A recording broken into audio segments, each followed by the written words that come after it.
Nagtamo rin ng pinsala ang iba pang lugar sa Mindanao, partikular sa Davao Region matapos yanigin ng magnitude 7.4 na lindol ang hinatuan Surigao del Sur Sabado ng gabi.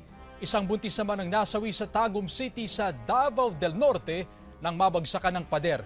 Narito ang report ni John D. Esteban ng GMA Regional TV 1 Mindanao. Oh my God!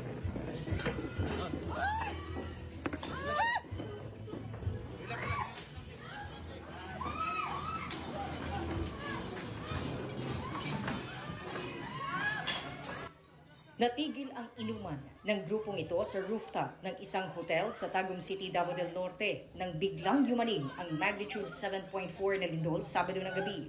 Ang karamihan sa kanila ay napadapa na lang dahil nahirapang magbalanse habang nakatayo dahil sa lakas ng pagyanig.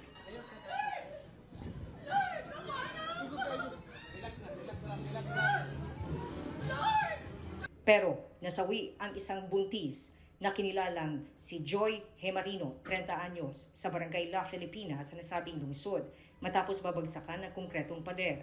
Ayon sa tiyahin ng asawa ng biktima, nasa labas na ng kanilang bahay si Joy nang biglang bumagsak ang pader sa isang bakanteng lupa sa tapat ng kanilang bahay. Natamaan ang ulo ng biktima at sugatan naman ang mister at 7 taong gulang na anak nila nang papalabas sila ng bahay nang lumilindol. Hindi raw nila napansin ang pader nang lumabas sila dahil brown out ng lumindol. Ligtas na ang mag-ama.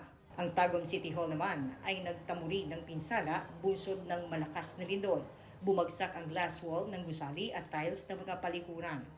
Bumigay naman ang bahay na ito na gawa sa light materials dahil sa lakas ng lindol sa Purok 12, Barangay San Miguel. Mabuti na lang at walang nasugatan sa pangyayari. Sa Kapalong, Davao del Norte,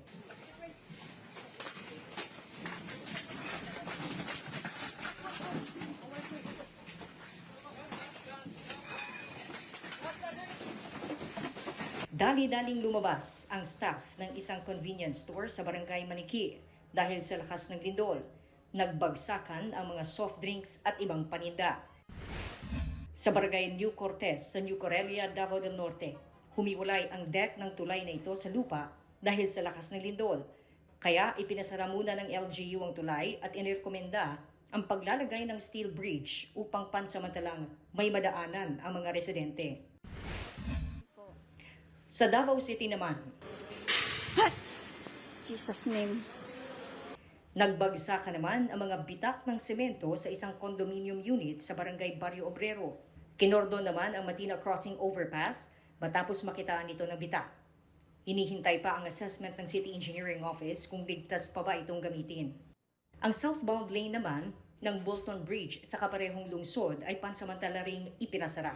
Pero matapos masiguro ng DPWH-11 ang structural integrity nito, binuksan na ito 1:00 Linggo ng hapon.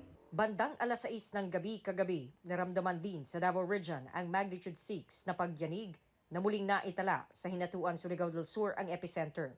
Samantala, sinuspinde naman ng Davao City LGU ang klase sa lahat ng antas sa mga pampublikong paaralan at pagpapatupad ng work-from-home arrangement sa trabaho sa gobyerno ngayong araw upang bigyang daan ang assessment sa mga napinsalang istruktura bunsod ng lindol. Mula sa GMA Regional TV 1 Mindanao, John D. Esteban, nag-uulat para sa GMA Integrated News.